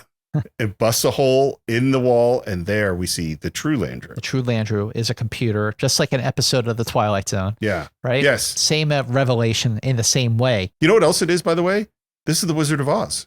Pay no attention to the man behind the curtain. Oh, wow. You're right. Yeah. This whole society is a machine's concept of perfection, peace, harmony, but no soul. But no soul. And that is exactly what makes me think of what our little girls made of. Oh, yeah. So Landru is saying that peace and tranquility are the good. Kirk convinces Landru that without creativity, there is no good, and that by stifling creativity, it is the evil that must be destroyed for the greater good. So I'm thinking of the big reveal in What Are Little Girls Made Of, when you see that Roger Corby is an android, a machine. And just at the moment when we see that Landru is a machine, if you notice, the tone of Landru's voice becomes more, it's a little more panicked, like he's been discovered. I am Landru. You have intruded. Same thing that happens with Corby when he's like, see, Christine, it's okay, I'm in here. Yeah. But the thing is that, well, for one thing, because you're not able to transfer the heart and the soul from humanity into a machine, that is where Corby went wrong. Because in the end of What Are Little Girls Made Of, Dr. Corby was never here. Yep. No one is there. The only people left standing are Captain Kirk and Christine Chapel. In this situation, the soul has not been transferred into Landru's mechanical being. The heart is not there either. And now this has evolved over thousands of years to what it is now. So ultimately, Kirk uses logic to outsmart the computer. And in effect, what we see is that the computer destroying itself. And this episode has always been referred to as the first of many times, 4 times in particular, where Kirk talks a computer into destroying itself. The other 4 being the Changeling with Nomad, Mud, and the Ultimate Computer with the M5. But in actuality, Steve, this is the second time that Kirk has talked the computer into killing itself. It's just done in a different way. In What Little Girls Are Made Of. Right. Yeah. Because the way that Kirk, like it's so overt, and he just tossed the computer into destroying itself in the later episodes and in this one, the reasoning that he does with Dr. Corby, it's kind of it's a different reaction. It's a delayed reaction, because when Kirk says to Corby, if there's any humanity left in you, give me that phaser. And Corby gives him the phaser.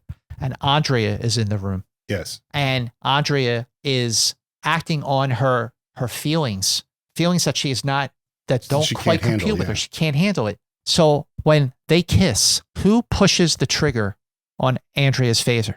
Corby. He killed himself. Yep. So that would make, for everyone listening, that would make what our little girl's made of really the first time that Kirk talks a computer into destroying itself. Absolutely. I 100% agree. And you brought up another show that I want to talk about, because while I think that Landru and Corby, there's some similarities, I actually think the person closest to Landru is Dr. Richard Daystrom, because he put his human engrams into the computer, thus thinking he had given the computer a piece of his soul. And you remember I told you about the paperclip problem? Yep. Is that I give a computer a mission, but the computer is just mindlessly following that mission because it's not human, doesn't understand it. That's what's happening in the ultimate computer. And that's definitely what's happened with Landru. And I want to say one other thing. Yeah. So these algorithms, these AI, I am saying that Landru is an AI that continually messed with the system to follow its goal, which is to get the ultimate amount of bliss and the least amount of bad.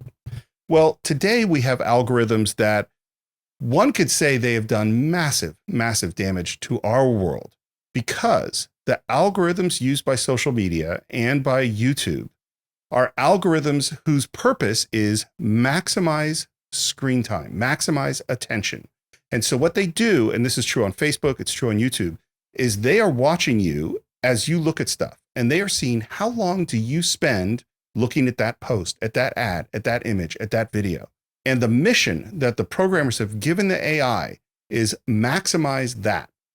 And so the AI is continually changing what it gives us. What if I give you this video? What if this video starts after? What if I play this news article in your Facebook feed, or this one, or this meme? And then it observes what keeps us engaged longer.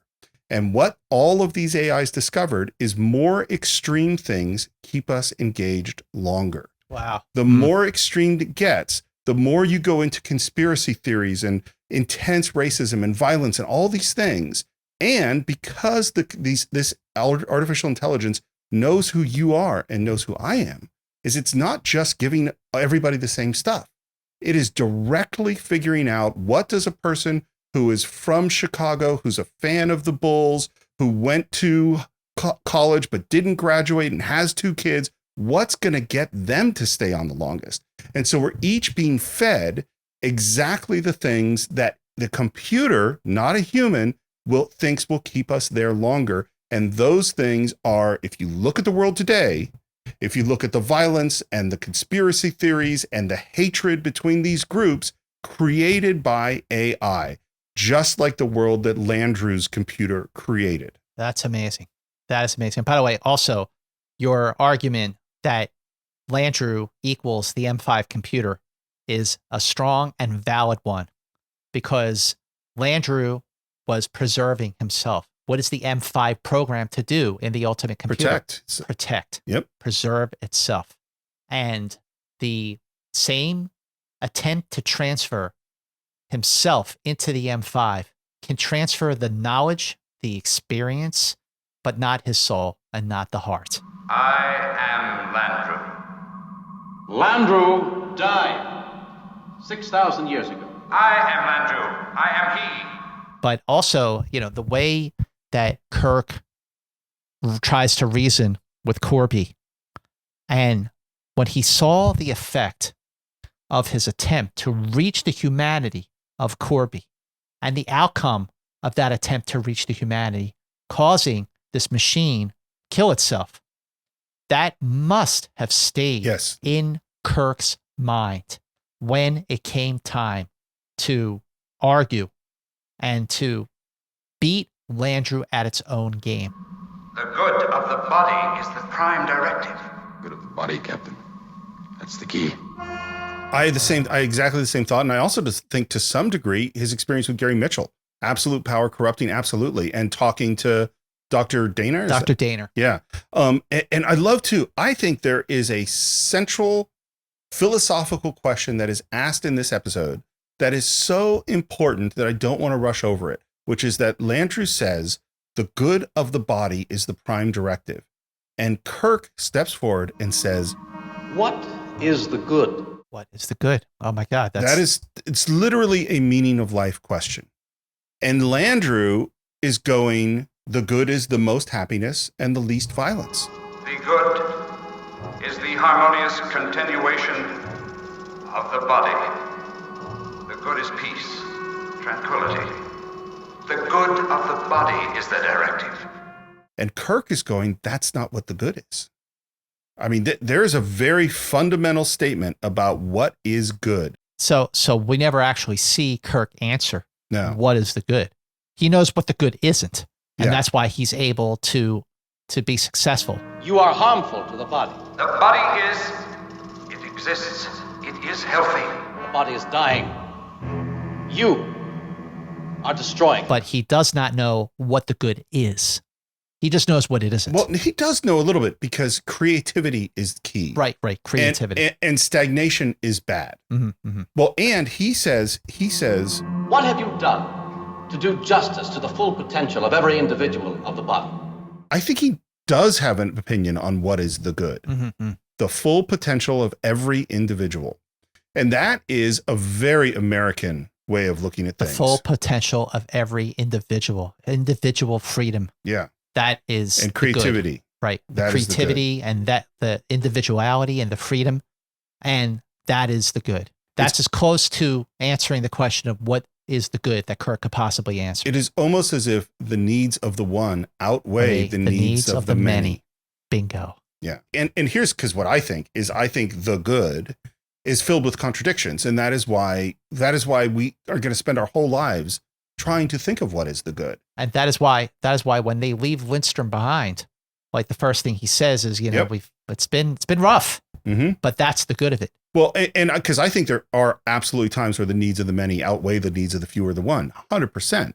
And there are times where the needs of the collective cannot and should not destroy the needs of the individual. And it's actually, and one of the great questions in society and in politics and in government is how do we balance the needs of the collective versus the needs of the individual? And we all answer these questions differently at different times, and that in fact, it's the tension within those things is actually where the good is, finding the balance. That's the hard part. Wow. So, and by the way, as soon as computers start to talk computerish, you got them. Insufficient data. Without freedom of choice, there is no creativity. Without creativity, there is no life. The body dies. The fault is yours. Are you aiding the body or are you destroying it? I am not programmed to answer that question. And by the way, also the chilling line here. Landru, help me. You, Landru, help me, are the evil. Fulfill the prime directive. Help me, help me, help me, help me, help me. Landru is crying out, Landru, help me. This computer's been around for thousands of years. This has been the status quo for thousands of years. And it is crying out for its creator. You know what it makes me think of, by the way? What's that? Landru, help me. I'm afraid, Dave. Oh, absolutely. I'm afraid. The HAL 9000 computer from 2001: A Space Odyssey. The computer at the moment of its destruction is the closest it ever got to being human. Same thing with Ruck in What Are Little Girls Made Of, and Corby in What Are Little Girls Made Of. And you're right, Landru and the HAL 9000. Yep. At that moment when they're achieving death, they come as close as they could ever be to humanity, to consciousness. Well, and there's the moment where Landru, in trying to save itself, says, I think, I live. That is as close to Descartes and I think therefore I am as you could get, which is arguably a pretty good definition of what consciousness is. I think therefore I am. He's trying to say I am alive. I am conscious. And yet, man, Kirk just won't let up. You are the evil. The evil must be destroyed. Fulfill the prime directive. And you know what? It's funny because it is just like Hal. Because when Hal is dying, when Dave is pulling out those cards, this really scary villain in this movie, I feel really bad for. Yeah, right. And when Landru goes, help me, help me, help me, help me, I feel a little bad. I felt a little bad. A little. And as Landru is dying, in run the lawgivers. Landru, guide us. Landru. And Spock says they have no guidance for the first time in their lives. And the computer is destroyed. And Malpron and the lawgivers are just kind of looking at it. And Kirk says to the lawgivers, You can get rid of those robes. And if I were you, I'd start looking for another job. Interesting that by saying that, I never knew if that was just a joke or if that we were establishing that in the 23rd century that capitalism was still very much a part of society. it's definitely a thing that I think, and particularly later on in Star Trek, they don't handle well. Like there's some episodes like, no, we don't care. There's no capitalism. There's no money. And then it's like, but they don't quite figure out, well, what is it? How's this all working? Yeah, exactly. Well, and I think it's pretty damn callous to say to a person who's been mind controlled their entire life, time to get another job, dude. See you later. Yeah, peace out. Because they beam back up to the ship, and then it's what you say. We call down to Lindstrom, and yeah, he's had half a dozen domestic quarrels and 2 genuine knockdown dragouts. It may not be paradise, but it's certainly human. Yeah, I love it. Kirk says, sounds refreshing. The theme of, which I'm going to quote the worst Star Trek movie, but I Need My Pain, which goes all the way back to The Enemy Within. Wow. Is really central to Star Trek, even though that's not a good movie. Well, that's I Need My Pain is the best moment from the worst Star Trek. I think movie. I actually really like that sequence. That is definitely by far the best sequence when Sybok is reaching and takes them through those. Yep. Yeah. Absolutely. And look, from the earliest part of Star Trek, we saw in vivid detail just how crucial our dark side is to our humanity. And that is never going to change. I love, by the way, that Spock is still admiring Landru. Marvelous feat of engineering. A computer capable of directing the lives of millions of human beings. But only a machine, Mr. Spock.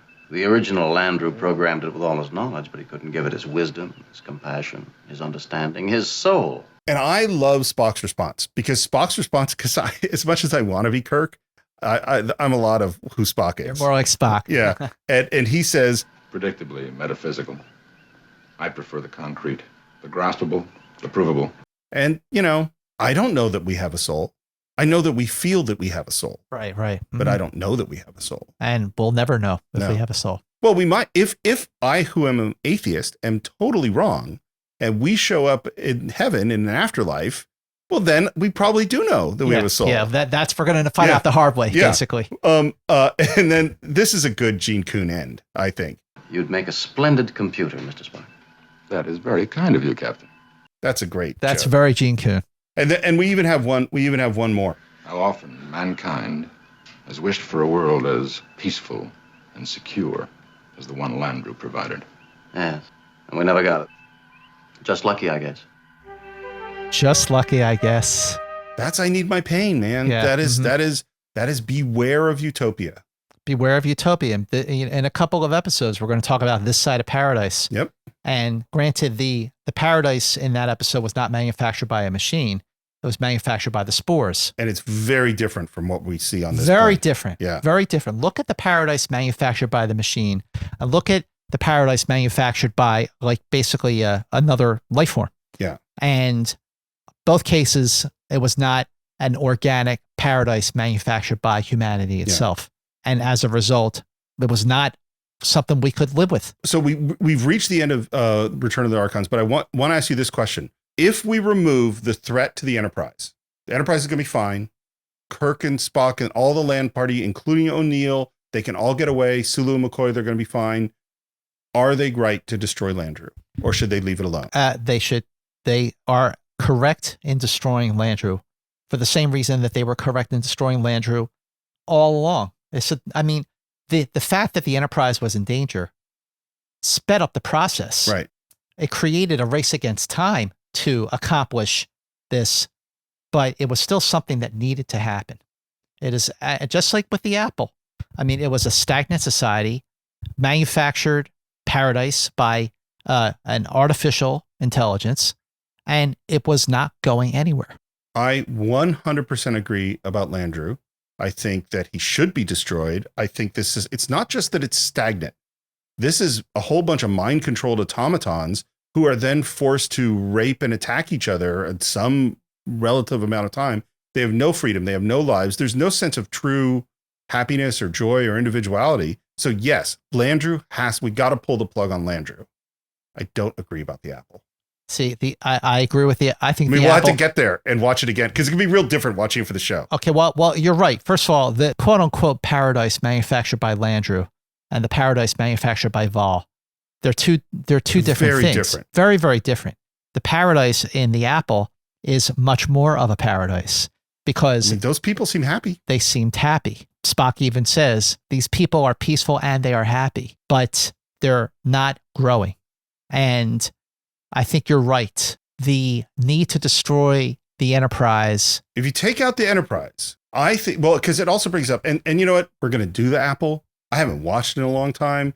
I'm watching all of these with a very, very different eye, and I'm going to really be observing, and I hope you will too. Oh, of course. How is that society? If without the Enterprise crew, how are they doing? Okay, well, let's ask the question. Yeah. So do you think, for everyone listening, do you think that if you take the Enterprise, the safety of the Enterprise and the safety of the crew out of the equation, was Kirk right to destroy Landru? Yep. That's the question. Yes. I say yes. You say yes. 100%. Yeah. But everyone listening, do you say yes? Was Kirk right to violate the Prime Directive, which he reasons in doing? Do you think that he did the right thing by taking these people out of this sort of whacked out, bizarre version of paradise? So I have another big idea I want to throw out. So I would think we're almost through the first season. We've met a whole bunch of really powerful people. We've seen a whole bunch of different powerful technology that's beyond the Federation. And it seems to me that what we've seen is that when you get to a certain level of technology, you face a very dangerous choice. So whether it's the Telosians who had reached these mental powers and they took the wrong turn, and that led to the destruction of their civilization, or the android civilization on the Roger Corby planet, is that once they developed these androids, they took the wrong turn and they went underground, and Roger Corby's theory about lifelessness and all this stuff, that's what happened. Is that then you have the shore leave people, they didn't take the wrong turn. The Metrons seem to have not taken the wrong turn. Landru's society absolutely did. Charlie X's people, it seems that there's no love and no emotions, a very cold space, even though they're extremely powerful. And the jury's a little out on Trelane because maybe his parents are okay and they're going to raise him better, but as a kid, he's pretty bad. But maybe he'll grow up and be okay. And what this made me think of is like, I actually think in some way, they're all wrestling with nuclear war. Is that we have attained the power to destroy ourselves. And now we face very, very dangerous choices. And are we going to use them correctly? And what I would like to add to that is that in the 60s with nuclear war, not that we still don't face that because we still got a lot of bombs sitting around that could destroy the whole planet that we need a lot of wisdom to deal with. But what I was talking about today in AI, we now have another power that we are not currently wise enough to deal with.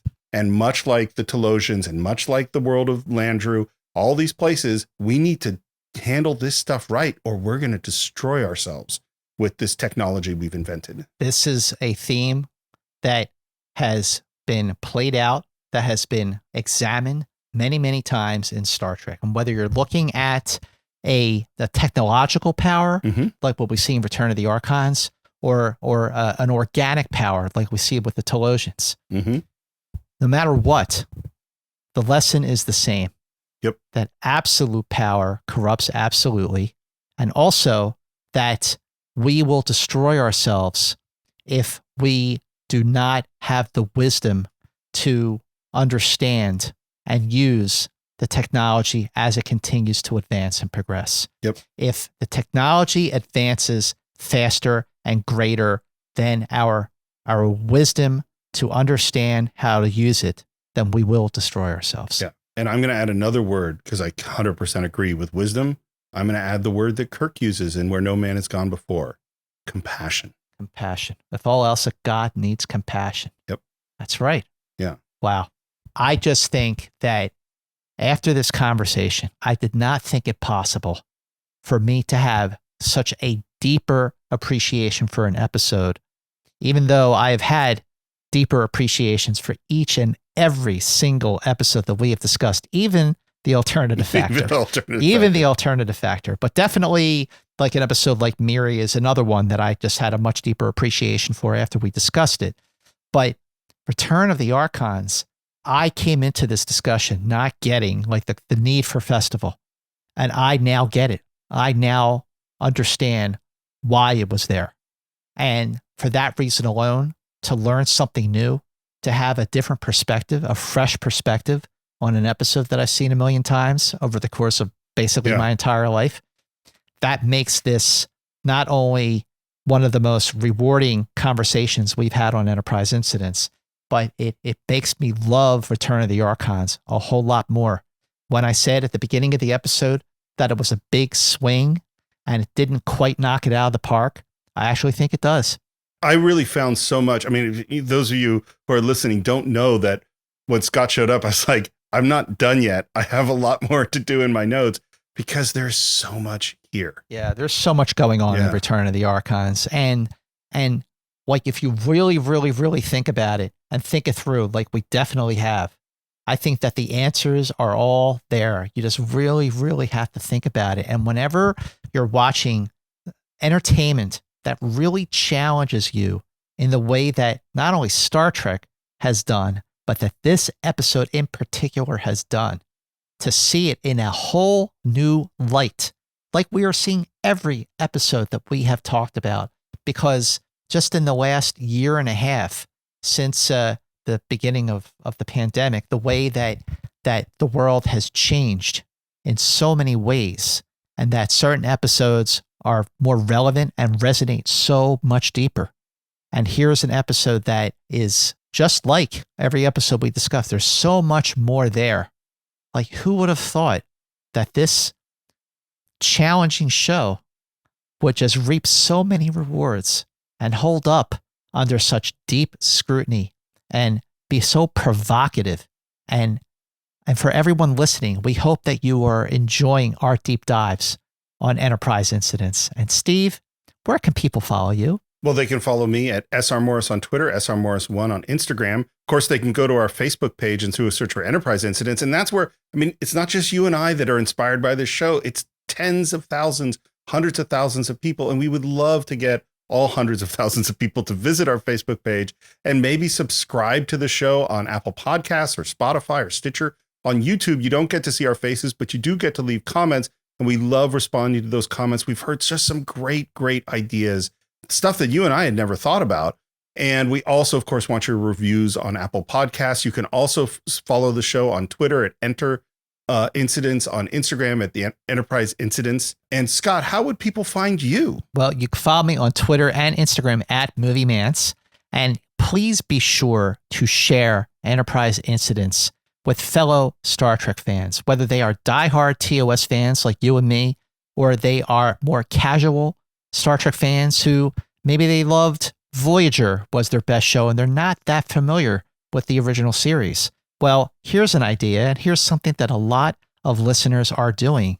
They are going back from the beginning, watching the original series in production order, episode by episode, and following along with us and listening to our podcast of the episode after they have watched the episode. One of these days, I'm going to go back and do the same thing. When we are all done recording 80 episodes of Enterprise Incidents, I'm going to do that exact same thing so I can experience it just like you. But please be sure to leave a review of Enterprise Incidents on Apple Podcasts, because that is helping us get more exposure. But please share Enterprise Incidents and make sure you also check out my YouTube channel, which is just Scott Mance. You catch me on KTLA in Southern California, reviewing movies every week. And the thing is, speaking of other podcasts, Steve, what's yours?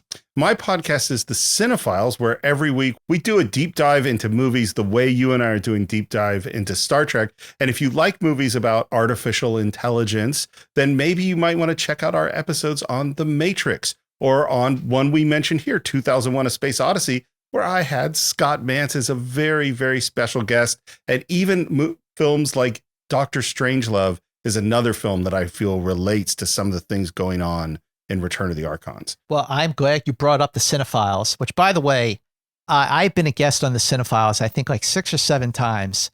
And I have never had a more rewarding conversation about movies with anyone that I do with Steve Morris and his co-host, John Roca, my good friend John Roca. And I'm excited because the first episode of the Cinephiles that I ever did with John and Steve was a deep dive on Star Trek II, The Wrath of Khan. So I'm very, very excited that the very next episode of Star Trek that we are doing on Enterprise Incidents is the precursor to The Wrath of Khan. Our next episode, our next deep dive is Space Seed. And I feel like we are coming full circle because I did that episode of the Cinephiles on Wrath of Khan years ago. I still get people on social media and on Twitter saying, hey, I loved your episode of Cinephiles on Wrath of Khan. And so to now come around to the point where we are going to do our deep dive next on Enterprise Incidents, this is a landmark episode you will not want to miss. Thank you for listening. And until the next episode of Enterprise Incidents, keep going boldly.